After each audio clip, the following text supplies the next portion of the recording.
생존 우선순위 서바이벌 프라이어리티 2026년 7월 9일자 진행하겠습니다.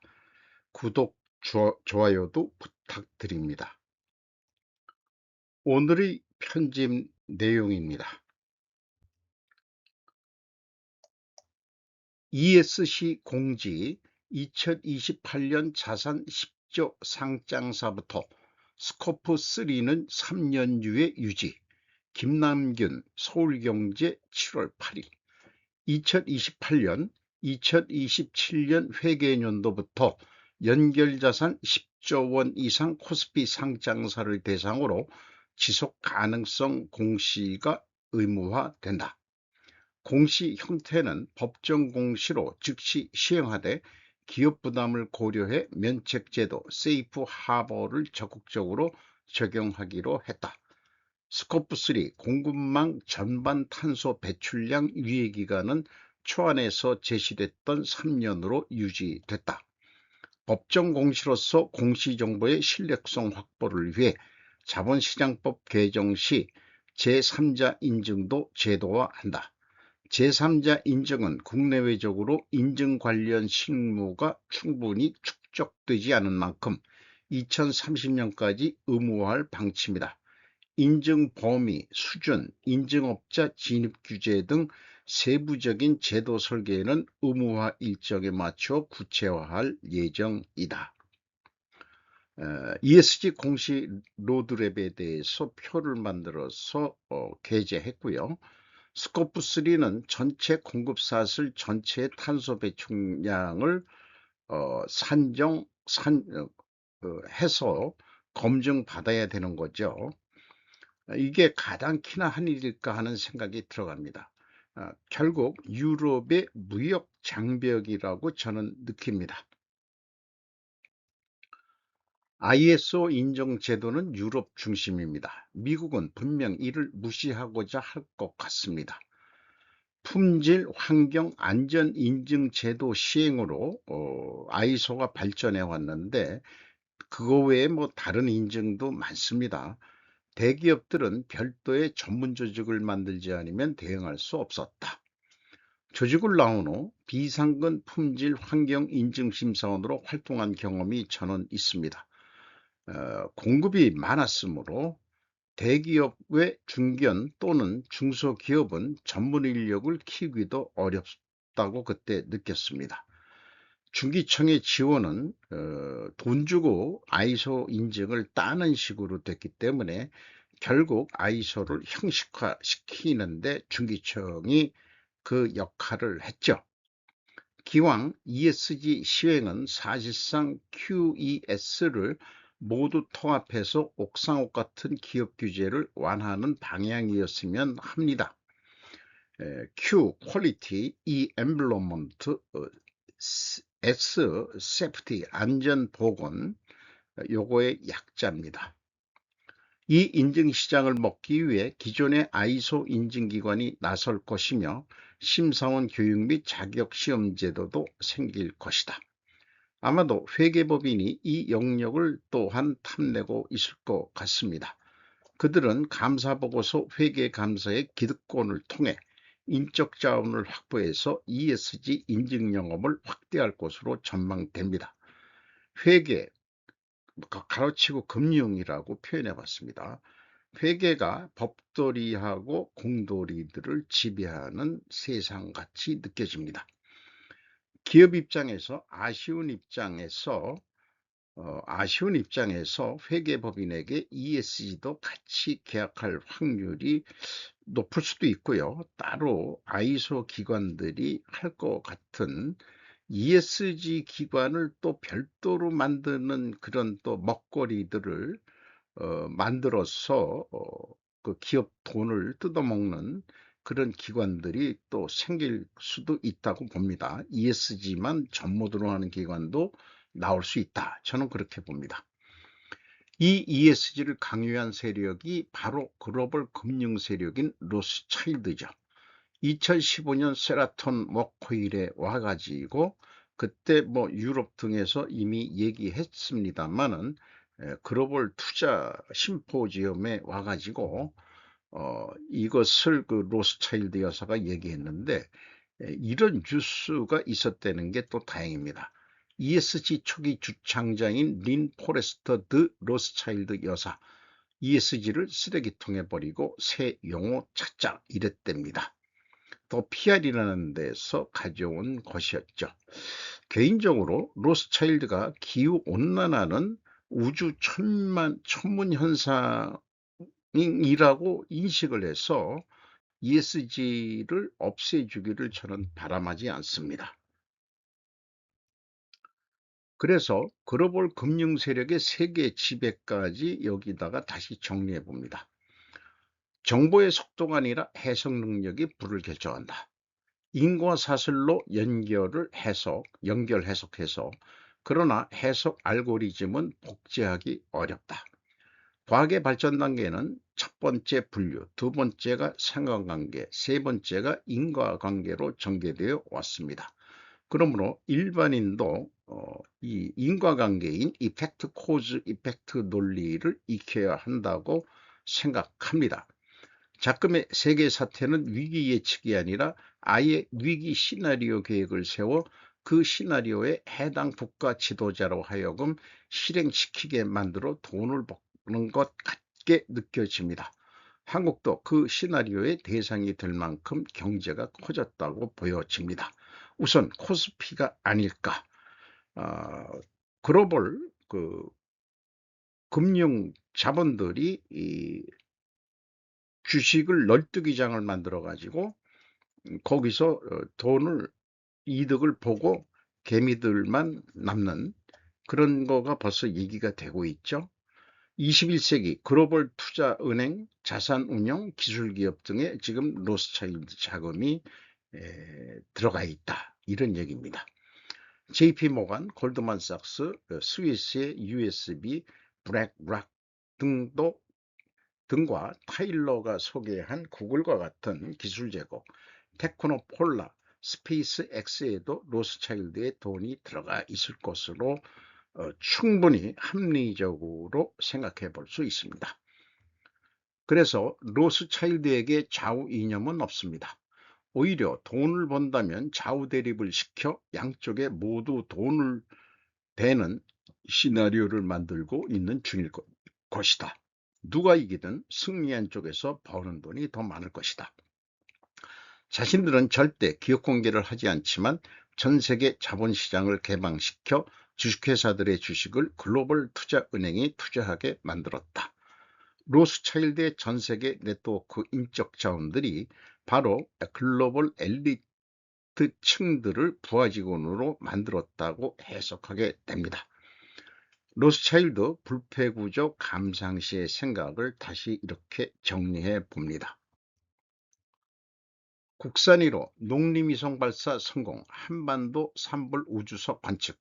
이종훈 조선비즈 7월 7일 농림 산림 관측을 위해 개발된 국산 차세대 중형 위성 4호 차중 4호가 발사 이후 지상국과 첫 교신에 성공했다. 7일 우주항공청은 이날 오후 4시 12분 발사된 차중 4호가 발사 2시간 53분 만인 오후 7시 5분 노르웨이 스발바르 지상국과 첫 교신에 성공했다고 밝혔다. 차중 4호는 양호한 상태로 목표 궤도인 태양 동기 궤도에 성공적으로 안착했다. 앞서 차중 4호는 미국 캘리포니아주 밴더버그 우주군 기지에서 스페이스X의 발사체 펠컨 9에 실려 발사됐다. 이어 오후 6시 42분 발사체에서 성공적으로 사출됐다. 차중 4호는 우주항공청과 농림진흥청, 산림청이 공동 개발한 국내 최초 농림 산림 관측 전용 위성이다. 해상도 5m, 관측폭 1200km, 성능으로 3일마다 한반도 전역을 촬영할 수 있는 광역 관측 카메라가 탑재됐다. 차세대 중형 위성 4호가 7일 오후 4시 12분 미국 캘리포니아주 댄버버그 우주군 기지에서 스페이스X 펠컨 9 로켓에 실려 발사되고 있는 사진을 게재를 했네요. 그래서 이런 생각이 들어갑니다. 3일마다 한반도 전역을 산불 관측한다면 말장난인 것 같다. 그 산불이 언제 일어나요? 3일마다가 된다면은 그게 과연 글쎄요. 이 산불을 관측하려고 인공위성을 쏜다? 다목적일 수 있겠죠. 저는 조선을 관측하겠다는 것으로도 읽힙니다. 북조선을 얘기하는 겁니다. 조선, 그러니까 이제 이 조선 인민민주주의 공화국이 대한민국이라고 공식적으로 부르니까 우리도 조선 인민민주주의 공화국이라고 공식적으로 불러주는 게 나라끼리의 예의라고 보기 때문에 제가 조선이라고 이제 표현을 하고 있습니다. 약해서 대한민국은 그냥 한국 그러면은 되겠죠. 광통신 소재 인디움인 미중일 각축전 한국은 딴 세상 얘기 전자신문 7월 8일 레거시 데이터 센터는 구리선을 쓰지만 최근 착공한 하이퍼스케일러 기업의 AI 데이터 센터는 성능 향상을 위한 800기가바이트 1.6 테라바이트급 고속 광모듈을 대거 도입 중이다. 이러한 증설이 인디움인 기판 수요를 빠르게 흡수하고 있다. 수요 압박은 가격 폭등으로 이어졌다. 광통신용 2인치 인디움인 기판 가격은 2025년 장당 약 $800 선에서 거래됐지만 2026년 4월 기준 2,300에서 2,500달러까지 상승하며 1년 만에 2배 이상 급격한 오름세를 보였다. 주요 인디움 증산 투자 현황에 대해서 스미토모 전기와 코히어런트 중국의 삼한광전자를 소개하고 있습니다. 한국 IT 산업은 인디움 수요가 높은데도 인디움 기판 생산 공급망에서는 사실상 배제돼 있다. 정부 차원에서 실리콘 반도체나 전력 반도체 산업 육성에 우선순위를 뒀기 때문이다. 인디움 기판 생산 기술과 규모 면에서 일본 대비 10년 이상 뒤처져 있다고 평가받으며 대구경 고품질 기판 46 내지 6인치 양산 경험과 고객 인증에서 현저한 차이를 보인다. 업계 관계자는 한국은 원료 부분에서 고려아연이 국내에서 유일하게 고순도 인디움 원료를 추출 생산하는 상황으로 추후 인디움인 공급망 리스크에 노출될 우려가 있다며 이는 AI 데이터 센터 구축 지연 가능성과 광통신 공급망 병목으로 이어질 수도 있다. 그러니까 인디움이 IN으로 화학기호가 되어 있는데 인디움2는 INI일 것 같습니다. 인이 I죠. 그렇게 알고 있습니다. INI. 그나마 고려 아연이 인디움을 생산해서 거의 뭐 은가격 비슷하게 비싸다는 얘기를 들은 바가 있습니다. 트럼프 그린란드 미가 통제해야 유럽 주둔 미군 철수 가능. 이병철 파이낸셜 뉴스 7월 7일 도널드 트럼프 미국 대통령이 북대서양 조약기구 정상회의에서 그린란드를 미국이 통제해야 한다는 기존 주장을 다시 꺼내들며 유럽이 이에 반대할 경우 유럽 주둔 미군을 철수시킬 수 있다고 경고했다. 그린란드 편입 문제를 넘어 미국의 안보 공약까지 연계하면서 유럽 동맹국들에 대한 압박 수위를 한층 끌어올린 것이다. 트럼프 대통령은 7일 나토 정상회의 참석을 위해 튀르키예 앙카라를 방문한 자리에서 그린란드는 덴마크가 아니라 미국이 통제한다고 밝혔다. 그는 그린란드는 미국의 매우 중요한 지역이라며 덴마크는 실제로 그린란드를 제대로 지원하지 않고 있다고 주장했다. 또 유럽은 이민과 에너지 문제를 조심해야 한다며 이 두 가지를 제대로 관리하지 못하면 더 이상 지금과 같은 유럽은 존재하지 않을 것이라고 경고했다. 다른 뉴스 제목으로는 트럼프 나토에 매우 실망했지만 튀르키예는 훌륭한 동맹. 이 튀르키예가 동서양을 연결하는 그 반도 국가 성격이 돼 가지고 EU에는 안 들어가지만 나토 동맹국에는 지금 들어가 있는 상황이기 때문에 이번 나토 회의가 어 터키에서 열리는 거죠. 그 나토 회의에 지금 한국이 초청이 된 겁니다. 일본도 초청이 됐는지 이런 뉴스들은 못 들어봤어요. 트럼프, 토요타의 멕시코 생산 시설 텍사스 이전은 관세 정책 덕분. 이수 한국경제 7월 7일. 도널드 트럼프 미국 대통령이 일본 도요타 자동차가 멕시코에서 미국으로 일부 생산 시설을 이전하기로 한 것을 두고 자신의 관세 정책 덕분이라고 자화자찬했다. NH에 따르면 도요타 자동차는 5,800억엔 약 5조 4,275억 원을 투입해 멕시코에 있는 픽업 트럭 생산 라인을 미국 텍사스로 이전할 예정이라고 밝혔다. 도요타는 텍사스주 샌안토니오 공장에서 픽업 트럭 타코마 생산 라인을 2030년까지 가동해 2,000명 이상의 고용을 창출할 계획이라고 했다. 앞서 도요타는 도널드 트럼프 행정부가 미국 내 생산시설 투자를 요구하자 향후 5년간 최대 100억 달러 약 15조 1,480억 원을 투자한다는 방침을 발표했다. 제가 그래서 미래 가상뉴스를 작성해 봤습니다. 트럼프는 한국 삼전닉스가 호남 반도체 계획의 일부를 미국으로 생산시설을 이전하기로 한 것은 자신의 관세 정책 때문이라고 말했다.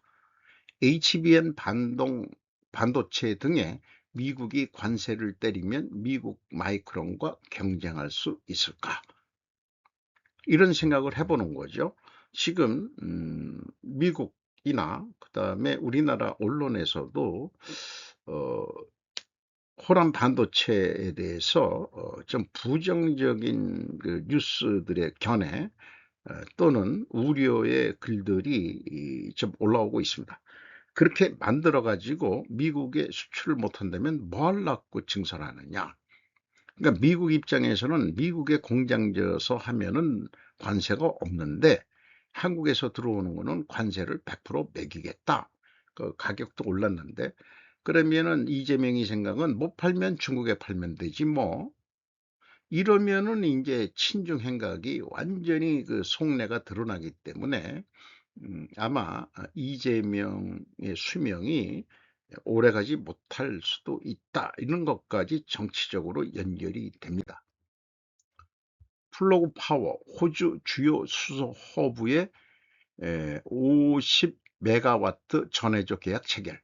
피오나 크레이크, 이걸 어떻게 읽어야 되는가 모르겠네요. 안 읽겠습니다. 플러그 파워 회사는 오리카가 개발한 호주 뉴캐슬의 헌터밸리 수소허브에 50메가와트 전기분해 시스템을 공급하는 계약을 체결하여 암모니아 생산에서 천연가스를 점진적으로 대체할 수 있게 되었습니다. 헌터밸리 수소허브는 호주의 수소 헤드스타트 프로그램의 지원을 받아 오리카 제조 현장에서 소비되는 천연가스의 약 7.5%를 대체하는 연간 약 4,700톤의 재생 가능 수소를 생산할 것으로 예상됩니다. 플러그 파워는 이 프로젝트를 위해 제넨코 양성자 교환막 PEM 전해조 기술을 제공하여 6개 대륙에 320메가와트 이상의 전해조 용량을 배치하여 글로벌 수소 입지를 확대할 예정입니다.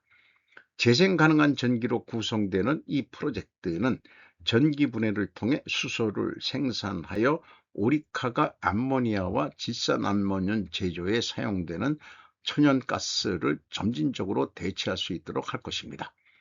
젠 에코 PEM 전해적 공급 플러그 파워는 개발을 위해 제넨코 양성자 교환막 PEM 전해적 기술을 제공할 예정입니다. 글로벌 수소 발자국 확대. 플러그는 호주 퀸즐랜드의 타운즈빌과 신칠라에 이전 시설을 설치하는 등 6개 대륙에 320메가와트 이상의 제넨코 전해적 용량을 배치했다고 밝혔습니다. 제넨코 PEM 전해저가 어떻게 생겼는지 매우 저는 개인적으로 궁금합니다. 그리고 제가 그동안에 지득된 정보는 고려아연이 이 수소에 투자한다는 정보도 있습니다. 왜냐하면은 이 호주 퀸즐랜드의 타운스빌이 그 고려아연의 자회사인 썬메탈이 거기에 있는 거죠. 제가 여기를 왜 아냐 그러면은 직접 가봤기 때문입니다.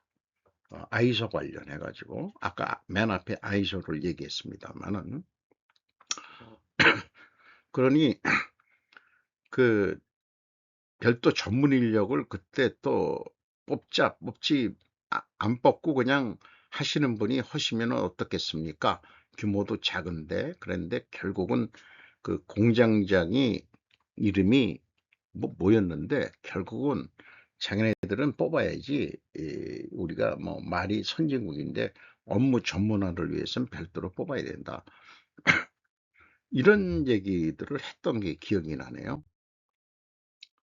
KKR, HD 현대마린솔루션 지분전략 처분 3배 회수 마침표 배동주 조선비주 7월 8일 프리 IPO 투자 5년 만에 전량 처분 상장 9주 매출로만 3,700억 회수 안정적 실적이 회수대박 뒷받침 이 엑시트 투자금 회수를 완료했다. 콜보그 크레비스 크로버 KKR이라고 부르네요. 나머지는 생략하고요. 별도로 HD 현대마린솔루션 1분기 실적을 스루프태계로 분석해서 별도 방송을 해보도록 하겠습니다. 일각에서 HD 현대마린솔루션 엑시트가 최근 KKR의 공격적인 한국 투자 행보를 뒷받침한 배경이 됐을 것이라는 평가도 나온다.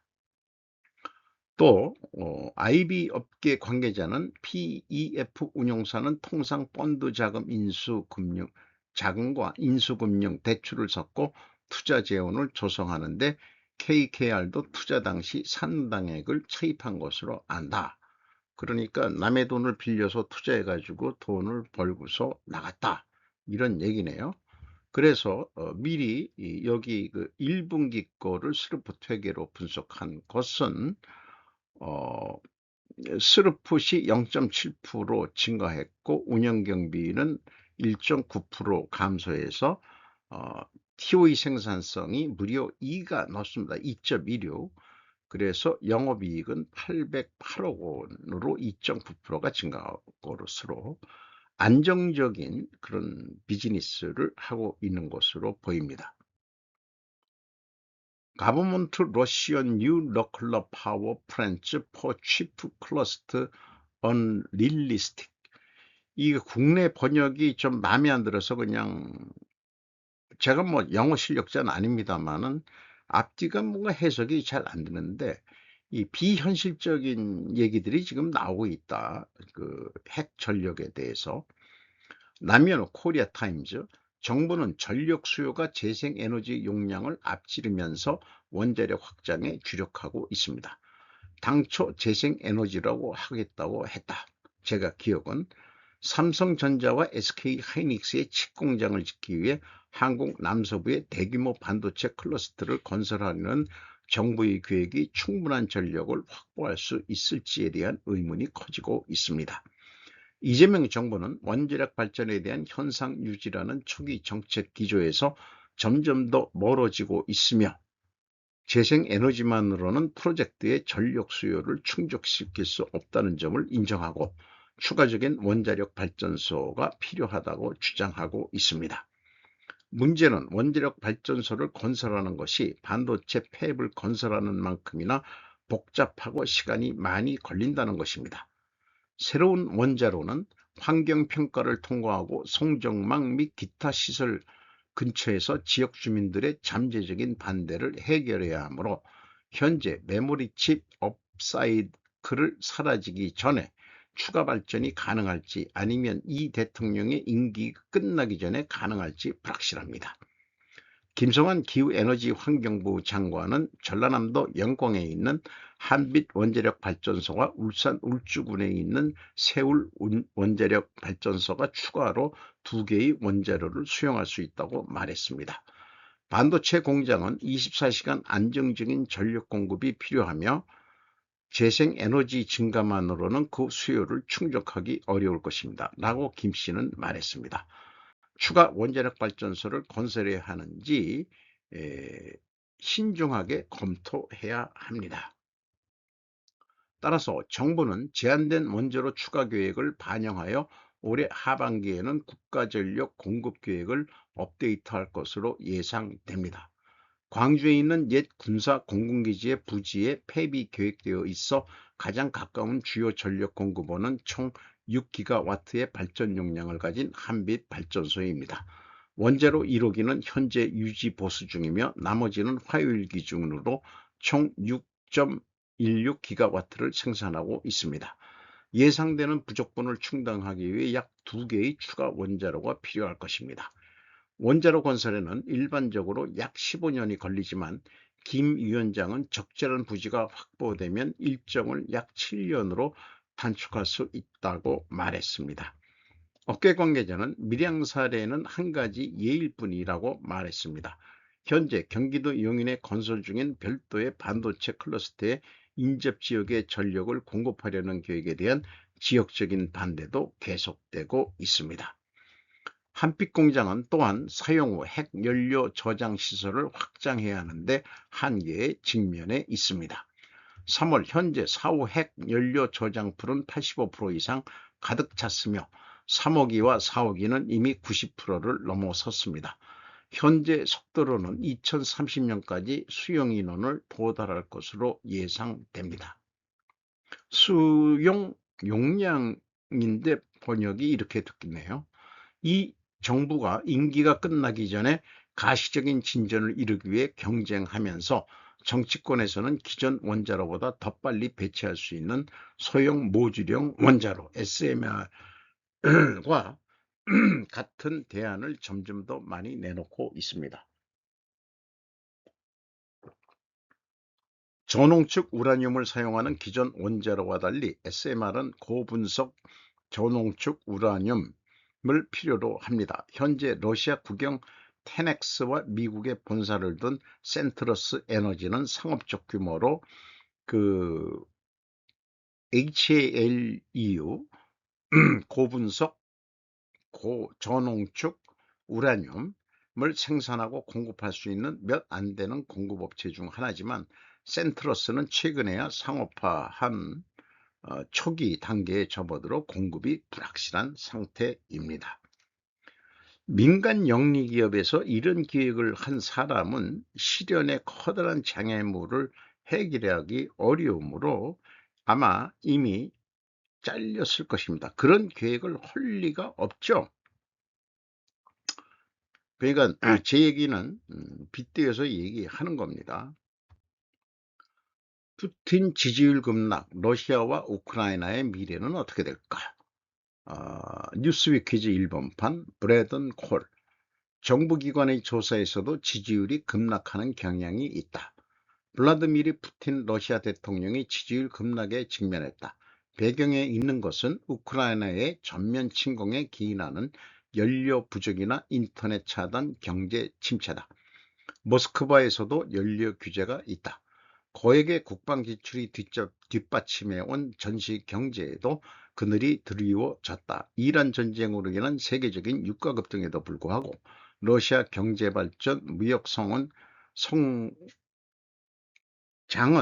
지난 5월 올해 경제 성장률 전망치를 중전의 1.3%에서 0.4%로 하향 조정했다. 0.4%면은 그냥 답보 상태나 마찬가지겠죠. 심각한 노동력 부족으로 인플레이션도 가속되고 있다. 때마침 러시아에서는 9월에 실시 예정인 하원 선거가 다가오고 있다. 러시아의 독립뉴스 사이트는 메두사가 지적했듯이 통일 러시아가 19년 만에 푸틴의 당이라고 공식적으로 내놓은 것이다. 푸틴은 동당에 소속되어 있지 않지만 일전의 당대회에서는 통일 러시아는 대통령의 당, 푸틴 지지는 필요 최저한의 조건이라고 쓰여진 선거 포스터가 등장했답니다. 이란과 미국은 총격전을 벌이고 트럼프는 휴전의 의문을 제기합니다. 미국식 표현이고 우리나라는 지금 서로 다시 치고받고 있다. 이런 식으로 뉴스가 나왔죠. 존 캠블렌과 김승민 AP에서 보도했습니다. 두바이 아랍에미리트, 미국이 이란의 여러 지역에 대한 공격을 시작하고 석유 판매에 대한 제재를 복원한 후 이란은 수요일 걸프 지역의 미군 기지를 표적으로 삼았습니다. 워싱턴은 호르무즈 해협에서 이란의 선박 공격에 대응하고 있다고 밝혔습니다. 이 십자포화는 이란 전쟁이 다시 시작될 수 있다는 우려를 불러일으켰고, 도널드 트럼프 미국 대통령은 전투를 중단하기로 한 임시 합의가 끝났다고 말하면서 이러한 우려를 부추겼지만 협상을 계속할 수 있도록 허용하겠다고 덧붙였습니다. 저에게는 끝났다고 생각합니다라고 트럼프는 휴전 상태에 대한 질문에 대답했습니다. 그는 미국 대표들이 협상을 계속할 수 있지만 결과에 대해서는 의문을 제기한다고 덧붙였습니다. 그들은 말할 수 있지만 시간을 낭비하고 있는 것 같아요 라고 그는 말했습니다. 밤사이 미국의 이란 공격 목표. 미국 중앙사령부는 미군이 국제 수로에서 무고한 민간인이 승선한 상업 선박을 표적으로 삼아 공격하는데 막대한 비용을 부과하기 위해 공격을 시작했다고 밝혔습니다. 이란 준군사 혁명 수비대가 사용하는 방공 시스템 레이더 소형 보트 60여 척을 포함한 이란의 목표물을 타격했다고 밝혔습니다. 미국 이란산 석유 판매 허가 취소. 이라크 하메네이 장례식에 참석한 주문객들, 이런 뉴스도 추가로 있는데 생략했습니다. 이 아베 신조의 죽음과 동북아시아의 전쟁 가능성에 대해서 몽루 메이슨이라고 7월 8일 날 밤에 방송한 내용인데요. 이것은 다 읽기보다는 소리내어 읽어서 이해하는 시간이라기보다는 참조 자료로 그냥 봐주시기 바랍니다. 다만 이 영상을 보고서 한마디 좀 요약해서 정리해 보고자 하는 것인데요. 저의 그 편집 관점은 가설이 아닌 가정입니다. 설명 중에서도 그 가설이라고 설명을 하고 있습니다. 아베 신조의 그 죽은 이유에 대해서 뭐 원인이면 원인일까요? 그래서 가설이라고 표현했는데 이 가설은 상관관계 추론의 범주에 들어간 것으로 분류할 수 있겠습니다. 제가 지향하는 인과관계 추론은 가정이라는 용어를 쓰죠. 원인을 assumption 한다. 우리나라 사람들은 이 용어가 매우 생소할 겁니다. 가설 뭐 이런 거 많이 하는데 그래서 이번에 다시 재확인됐듯이 로스차일드는 상관관계 추론으로 현실을 해석하지 않습니다. 인과관계 추론으로 현실을 해석한다고 소개가 됐죠. 아니, 이제는 인과관계를 만들어내는 현실을 만들어내는 힘이 있는 것 아닐까라는 생각도 하게 됩니다. 아베 죽음은 16발의 산탄총에 의해서 죽었다기보다는 이 목에도 상처가 있고 어깨에 있었는데 이게 이렇게 관통한 거 아닌가. 그러니까 위에서 스나이퍼가 쏘지 않았겠느냐 하는 자기네들 나름대로는 합리적인 의구심을 낸다 이런 얘기예요. 그리고 이하 계속해서 그런 상관관계 추론으로 해석을 해 나가고 있습니다. 아마 이 방송은 상관관계 추론에 제가 귀재라고 느끼고 또 인정하는 바입니다. 그렇다고 제가 인과관계 추론에 뭐 잘한다는 거 아니고 이제 나이 먹어서 배우는 입장이고요. 학습을 해보려고 하는 거고 수많은 그런 데이터들이 하는 그런 시간이 필요하기 때문에 저는 그럴 만한 정보 수집 능력도 없고 그 인과론으로 그 증거를 찾는 거로 그렇게 해보려고 노력을 하고 있습니다.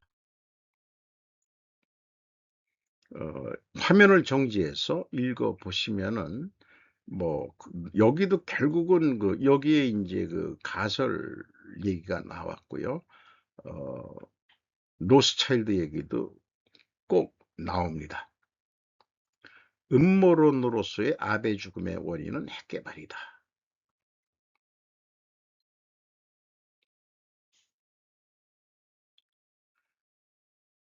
미국 사우디에 뒤통수 맞았다. 중국 손잡고 탄도미사일 개발이라는 것도 소개가 되고 있고 아베의 핵미사일 개발의 꿈에 대해서 상관관계도를 그렸습니다. 전형적인 상관관계 관점으로 분석을 해나가고 있죠. 상당히 긴 시간인데 제가 나름대로 좀 요약을 해서 나중에 참조 자료로 사용을 하려고 합니다.